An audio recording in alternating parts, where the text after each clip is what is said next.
Okay, back like we never left, B.D.A, and I'm here to obviously talk about One Piece chapter 1008, but it's just a prediction. I'm sorry. I know you guys were hoping for a chapter this week, but I told you guys last week. They said there was going to be a break, so there's a break. So normally on the breaks, we talk about the predictions for the next chapter. So that's where we are right now. We know the discussion and where it's been over the past week, what we've been talking about. And, you know, for people that haven't read the chapters, it's Oden. It's Kozuki Oden, and is he alive or not? That's been the hot topic. Now, it's funny because I forgot I made a video talking about Oden possibly being alive. I posted a comment on Twitter. Somebody said that they feel like Oden is still alive. I'm sure if you type in Oden alive, there are several results that are going to pop up because that's all people have been talking about. And then I was going to do my what if Oden is alive video. I was like, you know what? Let's do the predictions. Then I have a special video for a change of pace. Then, you know, the episode is coming out. So we got a bunch of things planned and we'll eventually talk about Oden being alive. But for right now, let's try to speculate what happened in chapter 1008. But first, if you're here for the first time, make sure to subscribe to the channel for more content like this. Drop a like as well. That's certainly appreciated. You may have thought you were subscribed. You just looked at the button and it's still red. Make it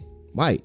Or whatever. And also turn on post notifications. YouTube sometimes is broken, so turn on post notifications so you do not miss an upload. And so now let's get into the video. Okay, so One Piece chapter 1008. What exactly happened? So I've been noticing a trend in regards to the chapters. 1004 was Tama, 1005 was Nico Robin, 1006 was Hyogoro, and 1007 was Chopper. So pretty much it's been a member of the Alliance, Straw Hat, member of the Alliance, Straw Hat. So now it's time for a member of the Alliance. Who could that be? Ooh. Personally, based on CP0's comment and the things that transpired in the last chapter, I think we could actually go to Momonosuke and we get some information or some more focus on Momonosuke and Onigashima. Now, the reason why I think this could happen is because of something that I think some people have overlooked. I mentioned it in my review and my breakdown of the chapter. Onigashima is currently over Wano. Is over the capital. It's not that far from falling. So at this point, we're against the clock, but it doesn't really feel that way because it really hasn't been a focus for a while. So this goes in hand with the video I made previously talking about Momonosuke and how he could save the capital by holding up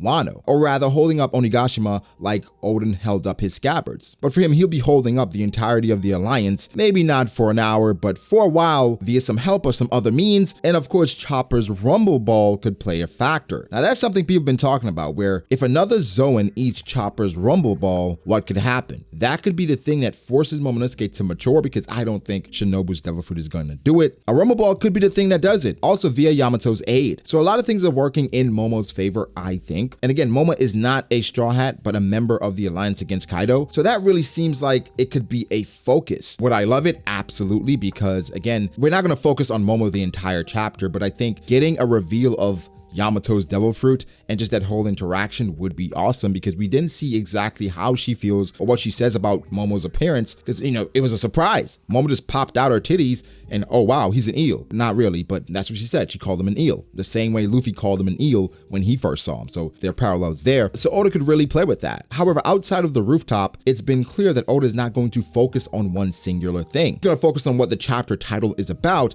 but he's going to bounce around a bit. So a few things. Yes, everyone would like to know who Oden is. If it's actually Oden or if it's an imposter, whomever it is. I don't think Oda focuses on that right away. And he could go away from that and focus on maybe Jack eventually getting there, or where Sanji actually goes, which at this point, it makes more sense for Sanji to go to Momonosuke and Yamato. And that could tie into the theory about Yamato and Momonosuke saving Onigashima, because Sanji, that's kind of his thing, saving people. And in some way, Sanji could aid them keeping Onigashima afloat. Something that we also haven't gotten a lot of, like literally we haven't gotten much at all, is Jinbei versus Who's Who. And there's the underlying plot point of Who's Who knowing of Jinbei in the past. So we're in the process of trying to figure out exactly who Who's Who is.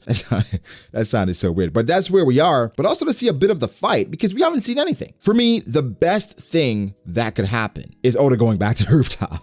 Because typically, right, when Oda knows there's something that we want to find out, like recently he's been better where he's continued, because after chapter 1000, I thought he was going to go away from the rooftop. He stayed there for a while and then he went away. Sometimes when he knows there's something that we want, he goes away from it. So if he goes back and we get some resolution to the Oden stuff, where maybe it's Onimaru or it's Kanjuro, or if it's a slight chance that it's Katarina Devon, I would absolutely love that. But I think Oda could go back to the rooftop and then give us Kaido's hybrid reveal, or, you know, hybrid. And then when we think about the rooftop with Luffy being out of commission for a while, now Kid, Killer, Law, and Zoro would have to hold it down while Luffy's out of commission because Luffy was the one who was kind of leading the charge. So now Luffy being down, I think the person that could or should step up the most is Kid. But in my opinion, the person they will be most reliant on is Law. Now, Law has that drawback of every time he uses his Devil Fruit, it drains a, pretty significant amount of stamina, so he can't spam things. I saw people complaining like, Law, why isn't he using Shambles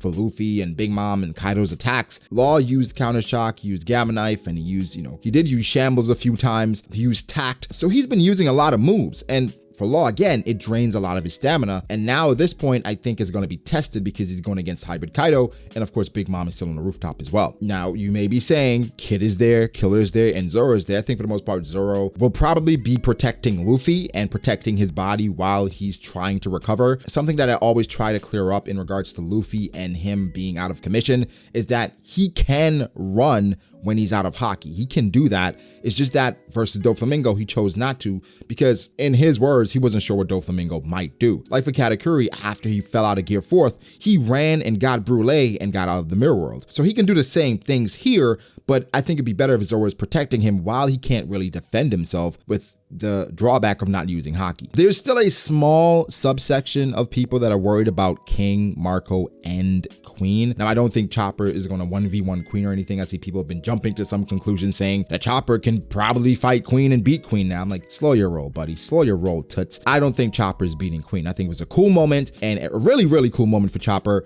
And that's about it. That's as far as it goes. Chopper is not standing a chance against Queen. But I think the focus could be on Marco and King because King was not mentioned in the chapter. Marco was kind of having fun a little bit. So it may get a bit more serious next chapter. And then there's the X factor of Perospero. I'd stated that Perospero may play a factor in the fight between Marco and King because he wants to teach the Alliance a lesson. And people did present the point of Perospero not wanting to work with the Beast Pirates.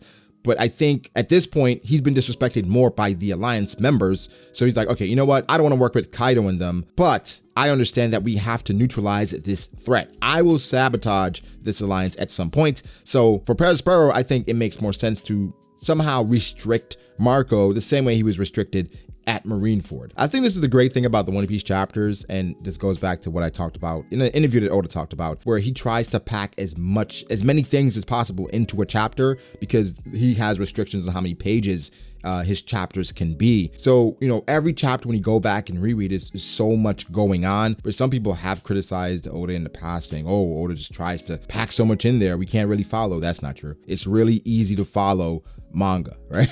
Right to left. It's right to left. It's pretty simple, right? But just going back and reading these chapters, there's a lot going on. It's a lot Oda has to cover. Like I didn't even mention Frankie and Sasaki or Nami and Usopp and Page 1 and Ulti. I didn't even mention any of those things, but those things are going on. And at some point he has to touch on them. And then there's the other plot point of Orochi, where I think he's definitely still alive, where people are saying, no, Orochi's dead. Oda hasn't talked about him in a while. He's definitely dead. We haven't seen Fukurokuju in a while. What is he doing? And then off in the distance is Brooke and Nico Robin versus Black Maria. So again, there's a lot going on and there's a lot we're going to talk about and touch on. But for right now, I think that's the main focus of the next chapter, where it's Yamato and Momo. And then Oda gives us some of who's who in Jinbei and possibly goes back to the rooftop. But guys, give me your thoughts. What do you think happens in chapter 1008? I expect great things. Per usual, it's One Piece, it's Oda. Why wouldn't I, right? It's the final war in Wano. We assume. More than likely it is. So I expect it to be great. But guys, give me your thoughts. Make sure to like the video if you did. Subscribe to the channel for more content like this. Follow me on Twitter at BragoDAce. Follow me on Instagram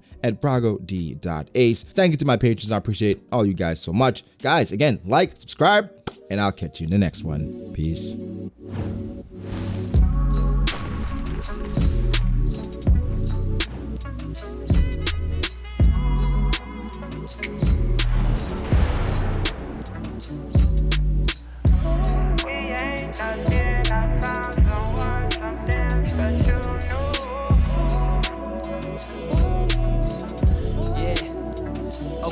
I start doubting me, I felt lost. I rewrite it.